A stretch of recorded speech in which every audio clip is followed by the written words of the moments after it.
ధనుర్మాసం మొదలుకొని సంక్రాంతి పూర్తయ్యే వరకు ఊరూరా హరిదాసుల సందడి కనిపిస్తోంది. హరిదాసులు నుదుట నామాలు, కాషాయ వస్త్రాలు, కాళ్లకు గజ్జెలు, తలపై అక్షయ పాత్రను ధరించి చిడతలు వాయిస్తూ కీర్తనలు ఆలపిస్తూ ఆధ్యాత్మిక శోభను తీసుకొస్తారు. కాలానుగుణంగానే హైటెక్ హరిదాసులుగా మారిపోయారు. ఏదేమైనప్పటికీ సంప్రదాయాన్ని కొనసాగిస్తూ వృత్తి మనుగడ కోసం కృషి చేస్తున్నారు. అసలు హరిదాసుల చరిత్ర ఏంటి, ప్రస్తుతం వారి స్థితిగతులు ఏ విధంగా ఉన్నాయనే అంశాలపై మరింత సమాచారం మా ప్రతినిధి కృష్ణమనాయుడు అందిస్తారు. ప్రపంచవ్యాప్తంగా భారతీయ సంస్కృతి సంప్రదాయాలకు ఎంతో గుర్తింపు ఉంది. మన దగ్గర జరిగేటువంటి పండుగలకు కూడా అంతే ప్రాముఖ్యత ఉంది. జనవరి నెల వచ్చిందంటే సంక్రాంతి అంగరంగ వైభవంగా జరుపుకుంటాము. హరిదాసులు ఎక్కడ చూసినా కనిపిస్తుంటారు. ఉదయం 3 గంటల నుంచి 4 గంటల నుంచే వారు ఇంటి ముందుకు వస్తూ హరికీర్తనలతో మనల్ని లేపుతుంటారు. హరిదాసులు ఉన్నటువంటి ప్రాంతంలో ప్రస్తుతం ఉన్నాము. ఒక గదిలో ఉన్నారు వారు. ఈ హరిదాసుల యొక్క జీవన విధానం ఏ విధంగా ఉంటుంది, హరిదాసుల వృత్తి ఏంటి, ముఖ్యంగా ఈ పండుగ తర్వాత వారు ఎక్కడికి వెళ్తారు, ఏ విధంగా వాళ్ళ యొక్క జీవన విధానం కొనసాగిస్తారన్నది వారి మాటల్లో తెలుసుకుందాం. మనతో ఒక హరిదాస్ ఉన్నారు. అసలు హరిదాస్ అంటే ఎవరు, ఈ సంక్రాంతి పండుగకి ఎందుకు హరిదాసులు వస్తారు? హరిదాస్ అంటే ఏంటి అంటే రాములు వారి భక్తుడు కాబట్టి ఆయన హరిదాసు వేషం వేసుకొని తెల్లవారుజామునే గోవిందకాయ కొట్టుకుంటా ఆయన వీధికి వెళ్ళిపోతాడు. వీధికి వెళ్ళిపోయి ఆ వీధిలో గోవిందకాయ కొట్టి హరిదాసుకు తిరిగి 12 గంటల వరకు తిరిగి మళ్ళా వచ్చి మళ్ళా తెల్లవారుజామున లెగిసి మళ్ళా వెళ్ళిపోయి మా వృత్తి మేము ఈ నెలల్లా కూడా ఇదే ప్రకారంగా సాగించుకుంటూ వెళ్ళిపోతాం. మీరు రోజు ఉదయాన్నే ఈ యొక్క ఆకారంలో వెళ్ళిన తర్వాత మొదట ఏ కీర్తనతో ప్రారంభిస్తారు? పాడబడేది రామకీర్తనే పాడతాం. జై రమారమణ గోవింద, జై సుభద్రమారమణ గోవింద, జయ జయ శ్రీరామ రఘువర శుభకర శ్రీరామ, పవన నామ దశరథ రామ, పవన నామ దశరథ రామ, ధనుజ విరామ పటాభిరామ, జయ జయ శ్రీరామ రఘువర శుభకర శ్రీరామ, జై రమారమణ గోవిందో. మరో హరిదాస్ ఉన్నారు మనతో, ఆయన మాటల్లో కూడా తెలుసుకుందాం. గతంలో ఎలా ఉండేది, ప్రస్తుతం ఎలా ఉంది ఇప్పుడు పరిస్థితి? కాకపోతే అప్పుడు పెద్దవాళ్ళు బాగా హరిదాస్ అంటే మర్యాద తెల్లవారుజామున 3ంటికి వెళ్ళేసి సోల్లో బియ్యం పెట్టుకొని అప్పుడు వేసేవాళ్ళు. ఇప్పుడైతే 7 వరకు ఉన్నా కూడా లేదు కనుక 7 వచ్చినా కూడా ఇప్పుడంతా కలిసి మారిపోయింది. కాబట్టి 7ంటికి లేస్తున్నారు కాబట్టి వాళ్ళతో ఫాలో అవుతూ మేము హరిభిక్షణ చేస్తున్నాము.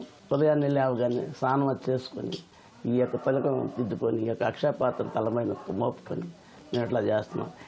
ముఖ్యంగా ఈ హరికీర్తనలు ఉంటాయి కదా, ఈ హరికీర్తనలో ప్రధానమైనవి ఏంటి? ప్రధానమైన హరికీర్తనలు అంటే హరినారాయణమూర్తికి ఇష్టమైన ప్రీతి పాటలు ఏంటంటే ఈ యొక్క హరినామ స్మరణలు అంటే కీర్తనలు పాడుకుంటూ ఆయనకి వెళ్తా ఉంటే ఆయనే మాకు దేవుడిలాగా వచ్చి మమ్మల్ని మీరు దేవుడిలాగా పూజించుకొని మాకు భిక్షణ చేసి మమ్మల్ని మీరు నమస్కారం చేసుకుంటూ ఉంటారు. అంత తేలిగ్గా అంటే హరిదాసులు అంటే మీరు మమ్మల్ని చాలా గౌరవిస్తున్నారండి. ఇప్పుడు కూడా పర్వాలేదు, బాగానే జరుగుతోంది.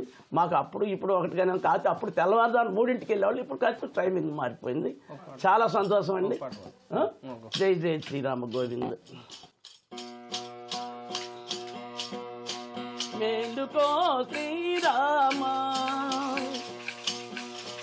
రామ, మేలుకో శ్రీరామ, జపనామము రామ నామము రామ కీర్తన పాడుతూ హరినారాయణ అంటూ రామ రామము ఈరులమ్మటి హరిదాసు వెళుతూ ఉంటూ మేలుకో శ్రీరామ, జై శ్రీమద్రమారమణ గోవింద. మనతో మరొక యువ హరిదాస్ ఉన్నారు, ఆయన మాటల్లో కూడా తెలుసుకుందాం. ముఖ్యంగా చాలామంది ఈ మధ్యకాలంలో యువ హరిదాసులు కూడా కనిపిస్తున్నారు. చాలా ప్రాంతాల్లో ఉద్యోగాల నిమిత్తము వ్యాపార నిమిత్తము ఉంటారు. వారు ఖచ్చితంగా ఈ మాసంలో వచ్చి ఈ వృత్తి నిర్వహిస్తారా? చేస్తాం సార్. మేము పొద్దున్నే మేము ఉదయాన్నే మార్నింగ్ 4:30 లెగిస్తాం. 4:30 సన్నిధితో స్నానం చేసేస్తాం. వీధిలో ఎమ్మట వెళ్తాం. హరికీర్తన నెత్తిన పెట్టుకొని అక్షయపాత్ర నెత్తిన పెట్టుకొని వెళ్తాం. ఈ పండగకి ఎక్కడెక్కడ ఉన్నా కానీ, ఎక్కడ ఏ జాబ్ చేస్తున్నా కానీ, గవర్నమెంట్ జాబ్ చేసినా కానీ కంపల్సరిగా మా కులవృత్తిని మేము కాపాడుకుంటాం. ఫస్ట్ మా పెదనాన్నగారు చేశారు.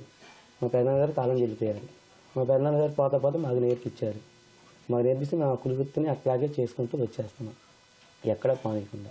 ముఖ్యంగా ఈ పెద్దవాళ్ళ నుంచి ఈ హరికీర్తనలు కానీ లేదా ఈ వాయిద్యం కానీ లేదా ఎలా వెళ్ళి ఈ హరికీర్తనలు పాడుతూ అక్కడ భిక్షం తీసుకోవాలన్నది కానీ ఎలా నేర్చుకుంటారు పెద్దల నుంచి? పెద్దల నుంచి అంటే మేము మా నాన్నగారు ఏమిటి తిరిగేటప్పుడు వెళ్ళేవాళ్ళం. కొన్ని రోజులు వెళ్తాం, వీధులు ఏమిటి వెళ్తాం, మా నాన్నగారు వాళ్ళు ఏమిటి వాళ్ళు ఎలా పాడుతున్నారో చూసి వాళ్ళలాగే మేము నేర్చుకుంటాం. ఎక్కడున్నా కానీ ఖచ్చితంగా ఈ పండుగ ఖచ్చితంగా వచ్చి తిరగాల్సిందే. ఇదంటే ఇది మా కుల వృత్తి కాబట్టి మరుగైపోకుండా కాపాడుకుంటా ఉంటాం మా కుల వృత్తిని. తల్లివి నీవే తండ్రివి నీవే చల్లగా కరుణించే దైవము నీవే. ఈ సంక్రాంతి పండుగ వచ్చిందంటే హరిదాసులు ఎక్కడ ఉన్నా తప్పనిసరిగా ఈ కుల వృత్తిని కాపాడడానికి ప్రతి ఒక్క ఇంటింటికి తిరిగి భిక్షాటన చేస్తామని హరిదాసులు చెబుతున్నారు. ఈ వృత్తి తరతరాలకు కూడా ముందు తరాలకు కూడా అందిస్తామని కూడా వారి మాటల్లో వ్యక్తం చేస్తున్నారు. కెమెరామ్యాన్ నరేష్తో కృష్ణంనాయుడు, ఈటీవీ న్యూస్, విజయవాడ నుంచి.